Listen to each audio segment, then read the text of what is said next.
Steve mentioned before that he's not locked down to any particular type of software. I'd like to say I'm not locked down to any particular type of software either, but I'd be lying. Okay? LS4 is my tool of choice. I did dabble initially, as I said, with LOR. I need you to move away with your drink, please. Okay, so I did dabble with LOR. I'll honestly say that I haven't trialled Vixen, only because the iteration of Vixen, or the version of Vixen that I tried, I honestly could not understand a thing of it. Seeing what is available now, it's completely different. Like Last Mini made it a little bit more interesting, however I still couldn't understand the concept of having to bridge things to other things and just to make one light turn on. So hopefully after today I might be a convert, but I highly doubt it. Never say never. Look, what I want to do is I just want to go through a little bit of a setup, I guess you could say, for elements, okay, or objects inside LightShow Pro. And that's probably the best way of looking at things inside LightShow Pro, as opposed to LOR. You actually set them up as complete elements. Now, we can join elements together. Okay, so it doesn't matter whereabouts on the string of pixels, I guess you could say, these particular elements are. So long as you've got a start pixel number and an end pixel number, you can have your element anywhere throughout your display. Okay, and we can just move it by changing the start and finish number. That probably didn't make a lot of sense, but I'm going to put it into a little bit more perspective in a second. When you open up LightShow Pro, if it's the first time that you've opened it up, you'll have to obviously set up your locations that you want to save save your sequences and things like that. Otherwise, it will bring you up with the previous sequences that you've made. So I'm going to just go through and load up the Game of Thrones one. Now, I did a sequence, just one of my non-Christmas Carol sequences this year, or last year I should say, and at the time I was really into the Game of Thrones series. Yeah, so that's why it was the Game of Thrones thing. And the amount of people that actually enjoyed that was great. I probably should just start with a blank canvas, to tell you the truth. Might make it easier.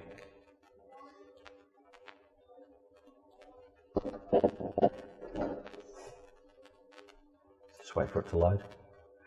i7. What's that? It's SSD as well. Awesome. Okay, what I might actually do is we'll set up a fresh one, so we can actually do it from the start. We'll add some sort of music file. I don't know if I've got any music readily available. Don't play it out loud.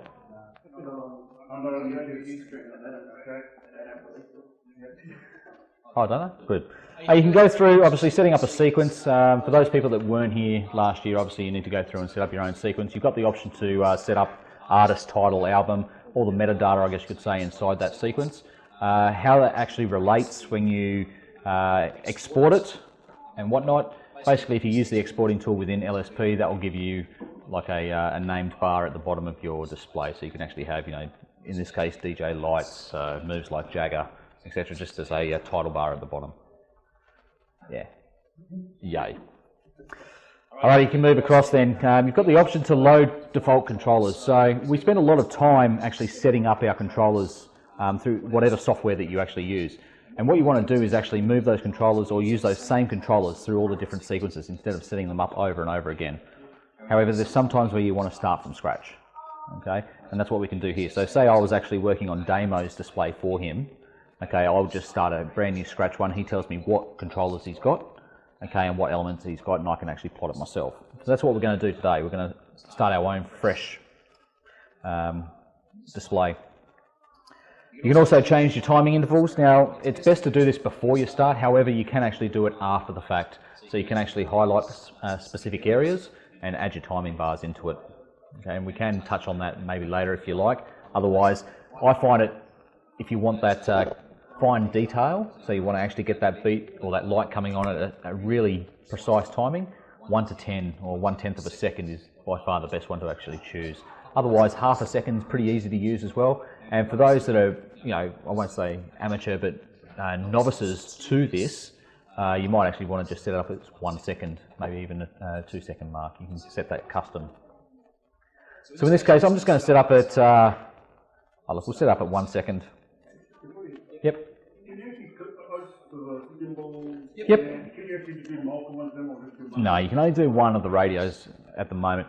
However, you can set up multiple different layers, okay, and have timing marks for different layers. Okay, so in essence, yes, you could have, for the same element or same controller, you could have hi-hat timing marks, cymbal timing marks, and bass drum timing marks if you like. You're starting to really look. It is messy. You're probably better off using coloured timing tints, which I can go through afterwards as well. It's basically changing timing marks to different colours, okay, so you can actually see where different beats are. So we'll just set it up at 1 second, go to the next one, and it's generated it for me. The next two options you had in that box, you can set up a voiceover, okay, so LSP actually comes with some voiceover, some announcers basically saying, keep off the grass or watch out for cars and things like that. Or you can have the comical Santa ones as well, saying, oh, we're watching this, or the reindeers have left presents on the grass and things like that. So it can be quite amusing, and I utilised a couple of those last year in between my lit up sequences. So just when I had the tree on, you'd hear Santa speaking to the kids saying, I hope you enjoy the show, etc., etc. Just to change it from the mundane, you need sunglasses to watch the display. Then you've got the option, obviously, to set up whatever picture you like. Fear not, okay, there's obviously a preferred size, and it mentions it over the side here being 320 by 240 pixels. It'll resize it or rescale it down there for you. Okay, you've got the option as well, okay, to actually change the brightness, so you can set it up for like a day or a night time thing to see how those lights would actually show on the display. So I'm just going to lower it down a little bit, probably a little bit too much for this screen, and click on finish. Wife's home. Okay. And click on finish.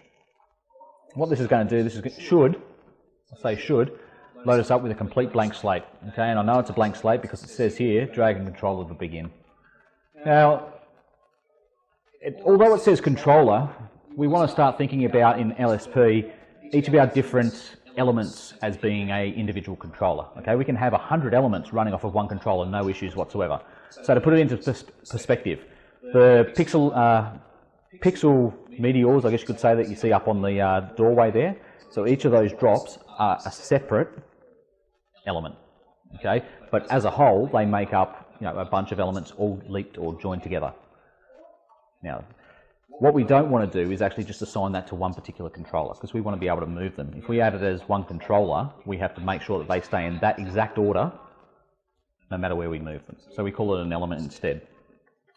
So what we do, and we're going to talk about J1 sys controllers. So they're all E131, and with that, all you need to do is click and drag. Choose the one that's best for you. You can just grab any of them and change the protocol and all the settings around yourself if you like. So in this case, I'm just going to click and drag an E131 controller, and it asks me, is that the one I want to move into the sequence? Just click yes, and now we can actually start setting it up. The best thing to do here, if you know where that element fits into your display, put a start channel in, or otherwise you're just going to come back to it afterwards anyway and enter a start channel. So in this case, we're going to say this is going to be channel 1 of output 1 for my first controller.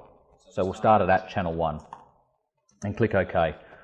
Now, my 3D Coro stars, my Santa up the back there, any of the canes that I use have a certain amount of pixels per.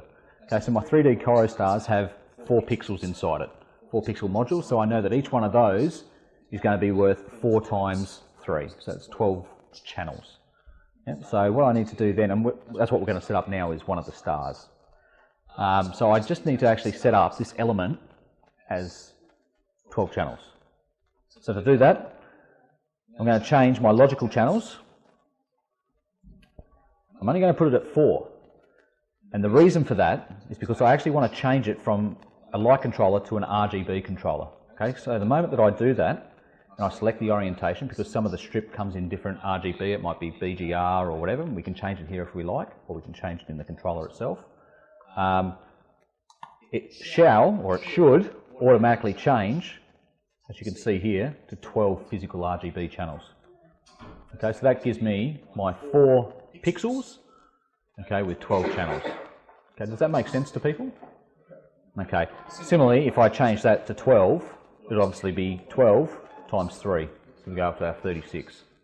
Okay, so 1 pixel, the easiest way to remember, 1 pixel is 3 channels, 1 for red, 1 for blue, 1 for green. So I'll move this back down to 4. We get a chance to name it now. Alright, so I'm going to have 8 stars throughout my display. Best way to actually name them is where that is actually positioned, or what you're actually wanting to call that in your display. So, star 1. Okay, I could go even further and say that's going to be left side top. Okay, so when I look at the front of my house, I'll know that my first star is going to be on the left side, it's going to be on the top. Okay, that's my first star. Now, how does that work in my picture here? And I'll have to actually expand it up for you. I've actually got some little, on the retaining wall, I've got some where you can put pot plants and things like that. I'm just going to say they're a tiled top. Okay, I put a star on each top of those. Okay, it gives me my 8 stars. So, star 1, left side top, and I can give it a colour if I like. So maybe all of my stars I'm going to have as purple. Okay, and that's purely in my controller or my element list. And you'll see that in a moment. As I mentioned before, it doesn't matter which kind of controller or that you choose from the side here. You can change it around to different protocols. All you need to do is use the drop-down list, okay, and select whichever one you like. Okay, so there's a whole range of them there. You shouldn't find anything there that you can't control. That didn't make sense. Everything that can be controlled should be listed inside there, unless it's a protocol that you've made up yourself. Just have to throw that one out there, I think. Down the bottom one under undefined. Undefined? Okay, so you can actually set it all up yourself. There you go. Extra IDs and things. So in this case, I'm just going to change it back. Alrighty. You've got the option here as well. As you see, I click on the channels and it'll give me my start channel for each one of the pixels. So pixel 1 starts at channel 1, 2 starts at channel 4, etc, etc. We've also got the option now, and this is probably the best time to actually do it, to actually draw where this is going to be in my display. You can come back afterwards and do it. Okay, when I say draw it, actually place it wherever we want. So what I'm going to do here is I'm actually going to draw the channel image. You just click on it. It's not going to work yet. We'll click OK, and we'll come back to it. Right clicking on it, configure the controller, and we can draw the channel image. Uh-oh. It's not a crash. Not a crash. Just right click that to the controller. That's the way I do it.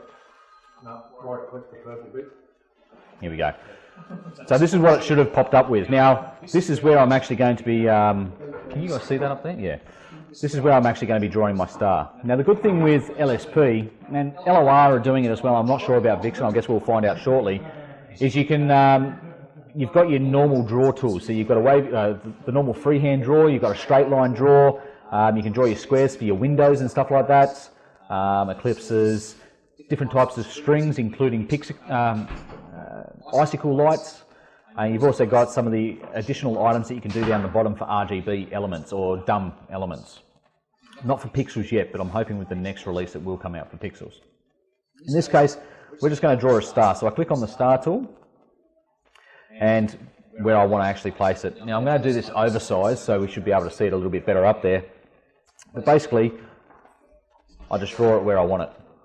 Okay, once I've done that, I can click on OK. Now I'm hoping, and that probably won't work too well for me.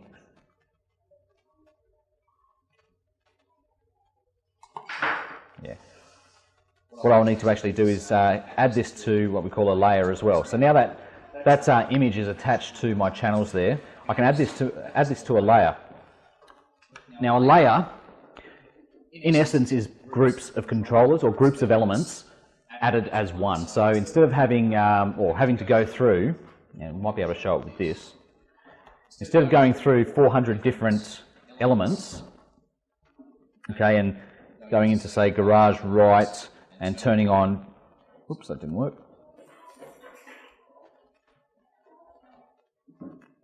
going on and turning on, just these individual lights themselves, what I can actually do is all the left-hand channels, or all the lights or the elements for the left-hand side of my house, I can group together in one layer.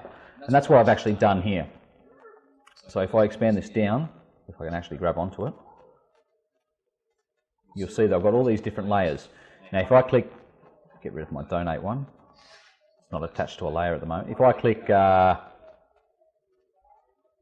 my house left, all it does now is it actually shows all the left-hand elements for my house. So if I wanted to do a red fill on my left-hand side and a green fill on my right-hand side, it makes it even easier, because all I need to do now, for the left-hand side of the house, use one of my effect tools.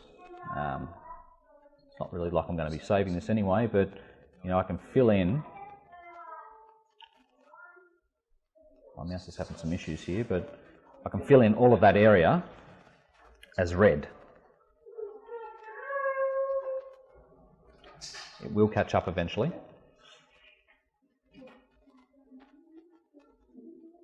Oh, not responding. We're good.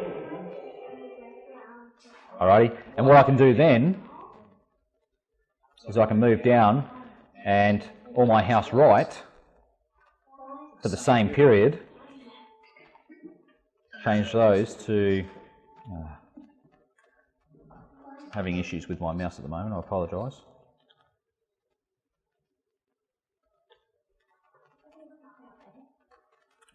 We can make that all green.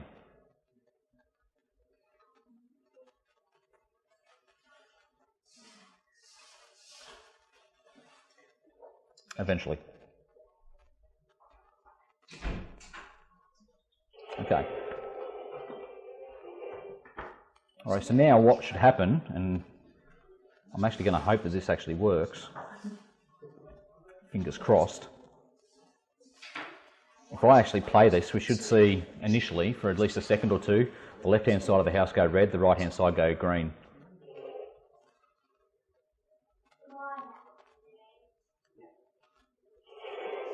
Okay, as you can see there. Wow. Okay, so that's one of the things that you can do, but the good thing is as well, not only can you do left side of the house and right side of the house, or whatever elements you want, you can actually split up by channel, individual channels.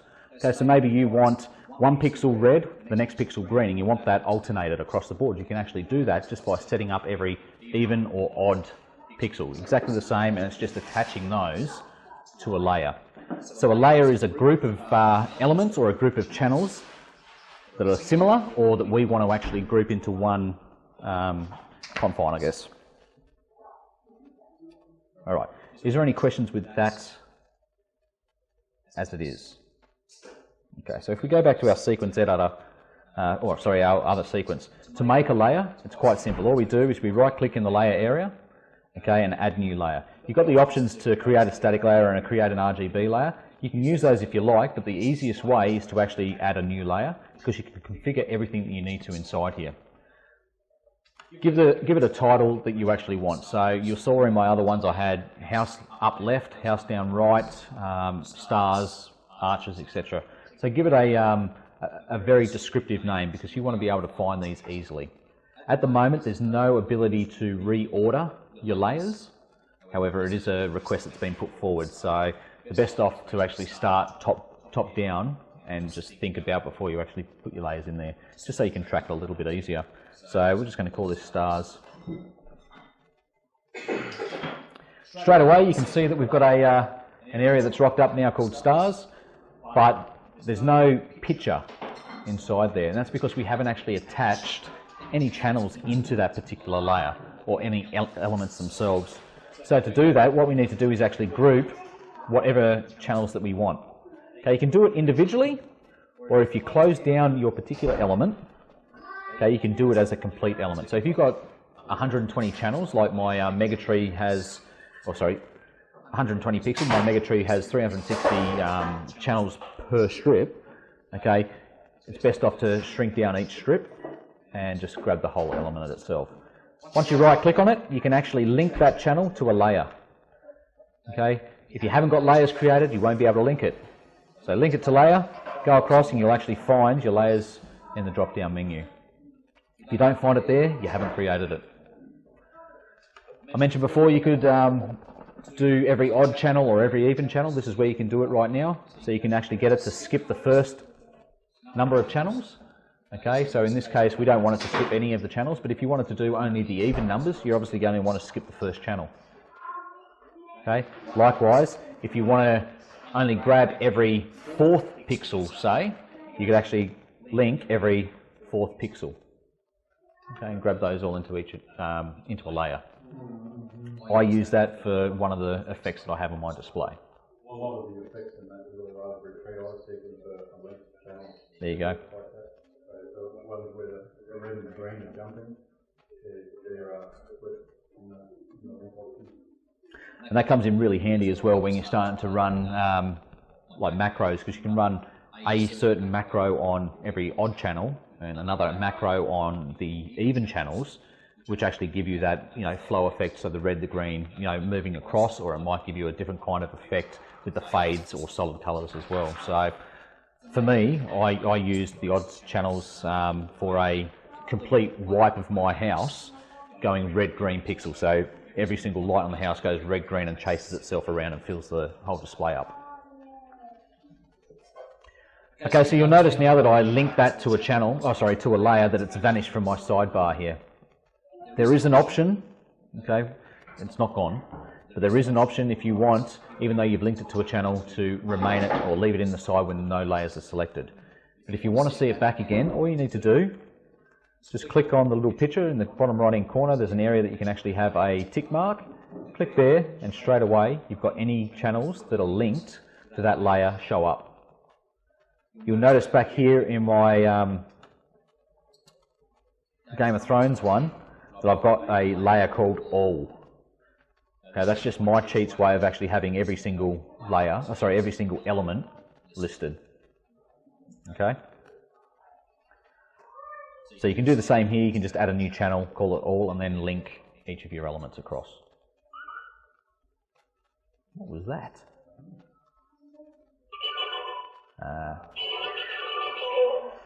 That's what it was.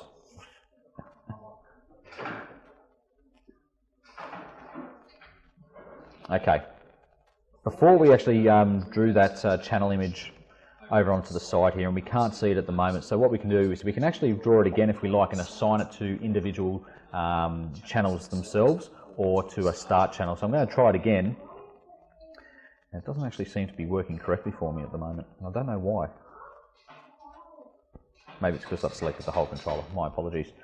So when we actually sequence that now, what that will actually do is send only the data to that particular element. It's on my display preview, so it will actually show up. If I don't have anything on there, obviously I'm not going to see any output, any lights up.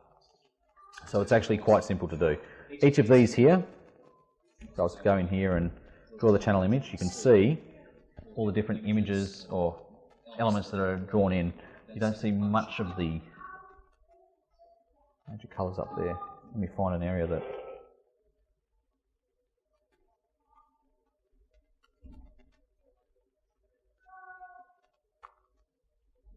Okay, so you can see the house outline in each individual element. So you'll see that only when you're actually activated everything. All right. Same again, you can continuously add more and more on top of it. Once you've got to a state that you're ready and you're finished with, all you need to do is you save it, and then for your next display or your next sequence, you load it from the default, because when you load the controllers from a previous sequence, it also brings across how they're actually situated on your particular project, okay, or on that display preview.